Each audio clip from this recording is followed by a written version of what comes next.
123 Main Street. Then they ask you questions like how old you are and what race do you call yourself and that sort of stuff. So they're actually counting college students in the dorms with them, where they're living at. If you do demographic analysis of the Los Angeles area, and you say, I want to look at issues like, I want to look at attributes like race and income levels and that sort of stuff, to find areas where I might find communities of low income, high minority. One of the places you find real hotspots are the residence halls for UCLA. Why? There's a high percentage of people of color as students at UCLA, and a lot of them are not wealthy because they're students. They take census.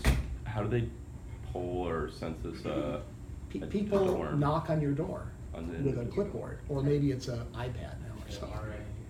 Okay. I didn't know that they would do it in dorms. Okay. They walk in, they say, how many people live in your household? 5. What are the races? Wait, so is each room a household? Or is each room treated as a household? Or is no, they knock on the door of an address. Oh, okay. So, Stewie Hall 107 would be an address.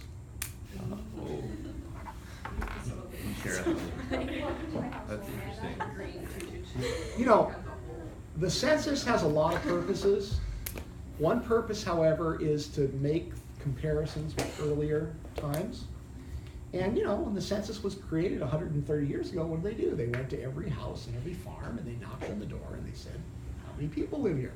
What ages are they? Make sense?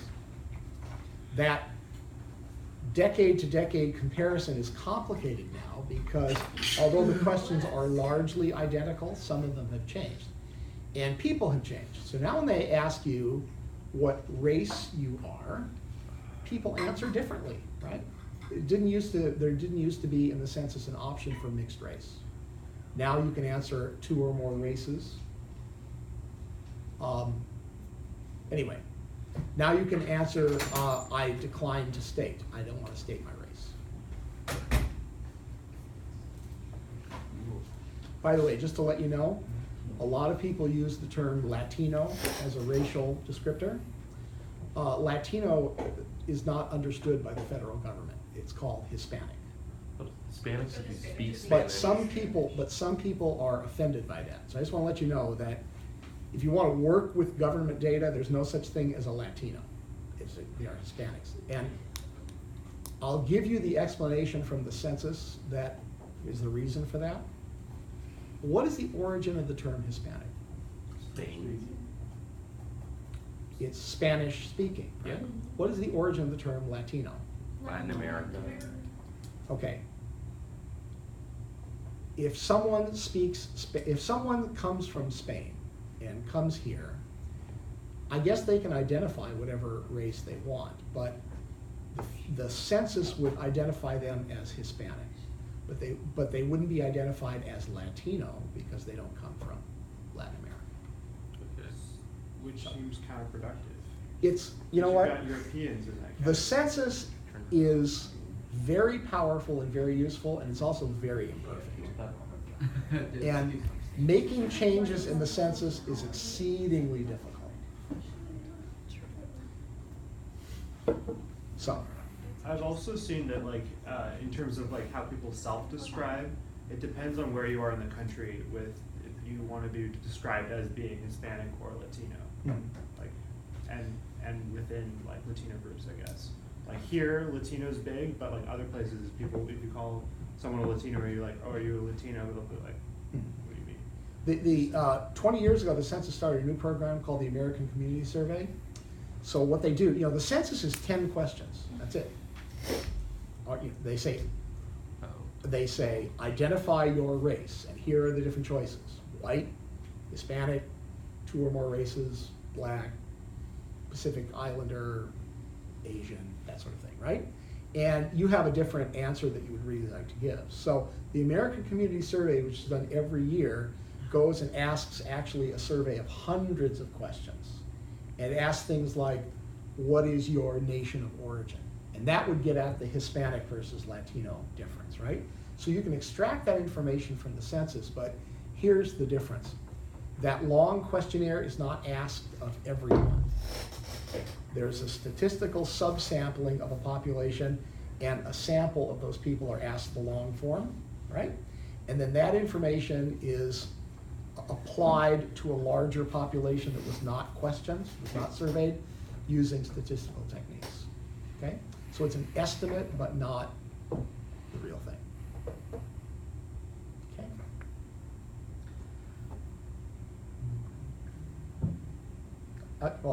I'll give you another one. On the census, they ask you, are you Hispanic? Yes or no. They also ask you, are you white? Yes or no. There's a lot of Hispanics that would answer, yes, I'm white, and there's other Hispanics that would answer, no, I'm not white, right? So it gets complicated. Good. So I would refer you to the thematic mapping lecture to answer a lot of these questions specifically, because I was trying to be very specific about that. For example, what the histogram might look like to choose the most appropriate classification technique. Does that make sense? But, so instead of reviewing it, I'm just going to refer you back to that. Should we just go back to that PowerPoint and sort of go through it? Would that be helpful? I'm not sure how to answer these questions. I think if we go back on our own, it'll be. Okay, let me answer this one, the difference between graduated symbols and proportional symbols. Those are points of a different size, right? So graduated symbols says this. You've got this value that goes from 1 to 100 for these different symbols, right? The number of people in the city, right? If you use graduated symbols, it says, I'm going to divide those into the number of classes you want. Let's say it's 5, right? That first class will be the lowest number, and then the next classes will be higher. Let's say that was equal interval, okay? So proportional symbols would be 0 to 20 is going to be the littlest dots, and 20 to 40 is going to be a little bit bigger, and 40 to 60 is going to be a little bigger, right? So that means that 2 dots, one of them is 40, and one of them is 60, would be the same size on the map, even though they have a different value. With proportional symbols, it says, I'm going to infinitely adjust the size of that point so that it reflects the size. So then if you had 2 points, one is 40 and one is 60, the 41 would be a little smaller than the 61. Make sense? Okay.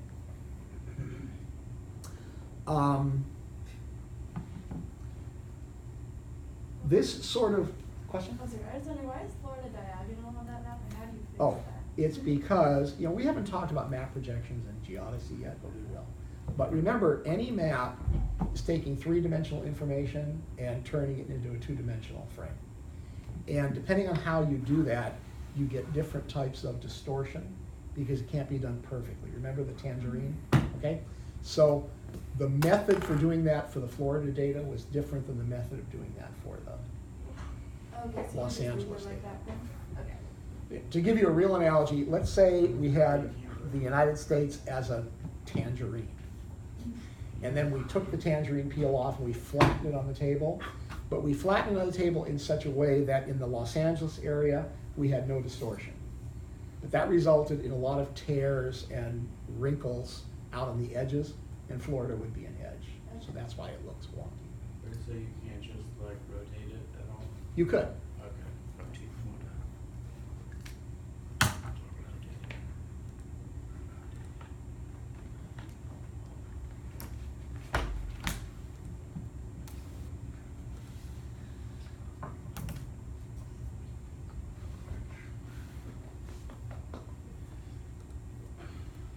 So let's just go get Florida here. Now that looks much better, right? Yeah. Okay.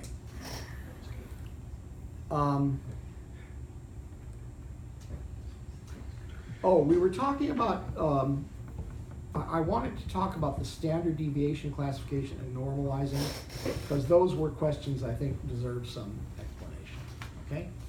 One of the choices you have for making a thematic map is standard deviation, and you can choose it if you want, but it's not going to make sense unless the data is normally distributed or very close to that, okay?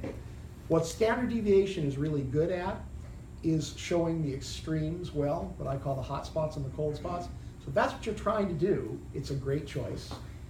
If the data is normally distributed, and because the world isn't perfect, what you really should be saying is the data nearly enough normally distributed to say standard deviation is 80 is. And that's why I gave you the test for normality. And I didn't give you any hard, fast rules about what is the threshold of yes, it's normal enough versus no, it's not. But by applying that test, you can see that whether a distribution seems to be normal or not based on that test rather than just looking at the histogram, which can fool you. Okay? And when you're looking for the straight line coinciding with the line of points for your distribution that you're testing, you're really looking for them to sort of line up in the middle, not out at the extremes, because they'll never really line up at the extremes very well. That make sense? Okay, there was a question on actually how to do that. So should we go over that? How to do what? How to actually use that test for normality. For the Excel. Yeah, okay. So let me get there. Okay, so here is that. What is the document title again? Just test for normality. Test for normality is what I called it, okay? And I just opened up a nice clean copy here. And actually, this one has the data for whatever is in this column. So the data that I need, I'm gonna have to replace in this column. Does that make sense? Okay. So I'm just gonna go ahead and use Excel to open one of the, I'm gonna open that Florida, well, maybe I won't do Florida. Maybe I'll do Los Angeles because we sort of know that better. So if I go to the most recent challenge lab, right?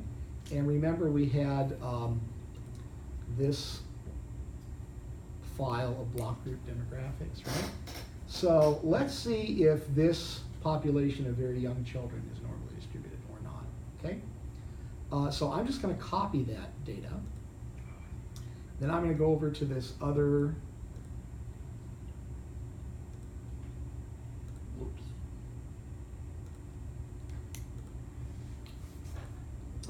Okay, so here's my normality test, right? And here's my original data, right? And I copied that column right there. Didn't you want, I thought you wanted to copy it in the red area. Well, I'm gonna paste it over here. Does that make sense?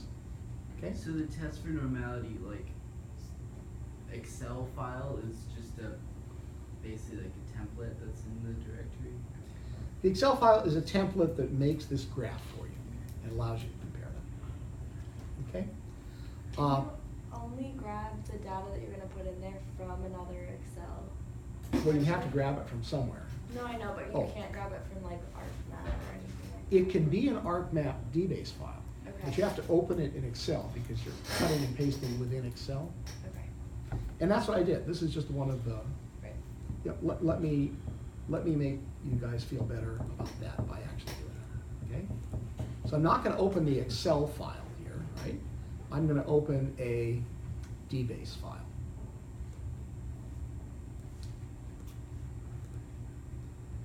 So that would not be a good one to open. Here is the demographics in DBase format, not Okay. Excel format, right? And I open that, and Excel can read it, okay? That's kind of a wide number, but let's ignore that. Okay, so here is that.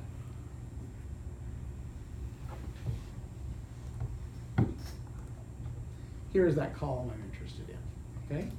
So I'll take it and I'll copy it, and what I want to do is I want to paste it in here. And all I'm doing is I'm putting the data in this column in Excel in that position, and all of these calculate based on what's in this column. That make sense? And I pasted it there. Now, the graph doesn't work unless this data is sorted, remember? So once I pasted it, the other thing I have to do is I have to sort. And for this one, here's sort, and I'm sorting it smallest to largest, right? And I'm only sorting this column. You don't want to sort the other ones or nothing will work at all. And Excel gives you a little prompt to say, do we want to expand the selection to all the columns or just do this one? And it's just that one, right? And once you do that, you get your, Oh. well, I just grabbed some data by, I have no idea what it looks like. That's normal. Does that make sense? But that's how you do it, That would make sense. okay? Should we try another one that maybe will be better behaved? Sure. Would, I kept, when I copied, I kept getting like different number, like the ones that I copied were different than the ones that I pasted. Could that be because I didn't open it in the Excel file? I don't know, you'd have to show me, but why don't you show me after class, is that all right? Oh, it looks like those all went to zero though. These all went to zero? No, No, the, the- population. Oh, you know, that's because I sorted them, in a lot of these block groups, there's no population. Oh, you know what's happened? That was a lot of data here. We broke it. So you know what, I'm gonna say, I'm just gonna get rid of the ones that are zeros, Throwing it off. and it should actually work.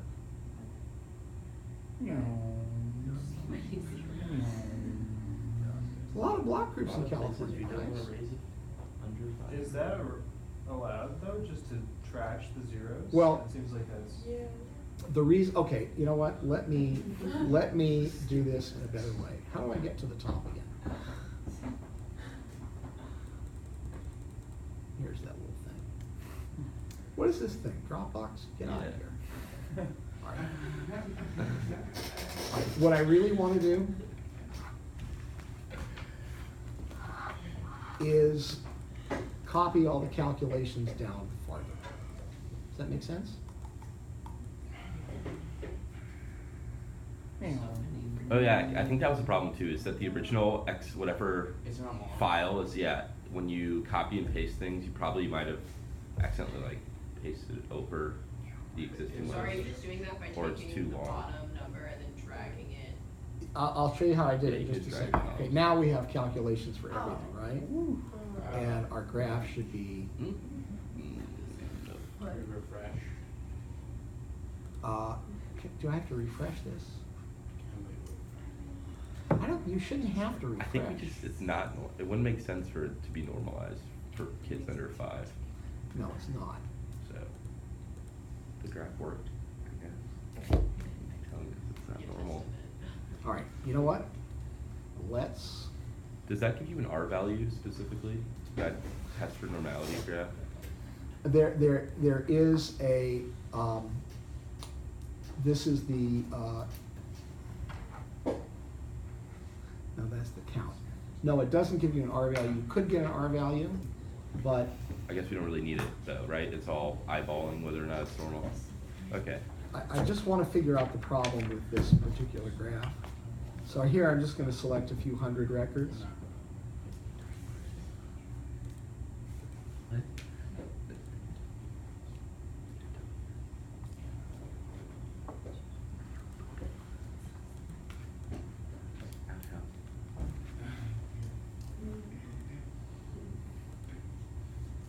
So should you always just continue with the current stuff? Guys, I'm not sure why this is not working here. But I've messed it up, so I'm not going to save the changes. Should you always just continue with the current stuff? I'm not following. Oh, when you were sorting and filtering it, there was an option that says your experience selection or your experience selection. And I saw you just, when you were referring, like, did you always do that? I know, but like she goes. You asked a question, I was focusing on this. Go Oh, ahead. sorry. So when you go to sort and filter, you're sorting the data. I saw you chose current, continue with the current selection. Oh, that was when I did this. Yeah.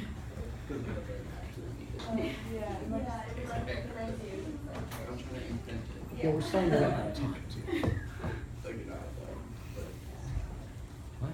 Yeah, so there you always choose to sort it, right? That would say, I just want to sort this one. Okay, guys, look, we're out of time, so let me offer this. If you'd like to stay longer and ask questions or refer to specific questions, I'm happy to do that, because this is an office hour. I'm sending you all that Word file with everyone's questions. It will also have everyone's suggestions on questions they'd like to see on the test or topics they'd like to cover, so everybody has that information, okay? If you have a question, and you can't come and ask me in person, why don't you send me an email and say, you know what, one of the questions I asked, I just didn't get an answer to. And I will create a detailed answer with circles and arrows on the back of each picture, and I will send it to everyone, so everyone has the result. Does that seem fair? Yes. Yes, very fair. Okay. Any questions on the exam? Expect to come and do a pencil and paper, part 1, and then a sit at the computer, part 2. It's during our lab period, It's the right? lab period, Okay. that 3 hours. That We're still coming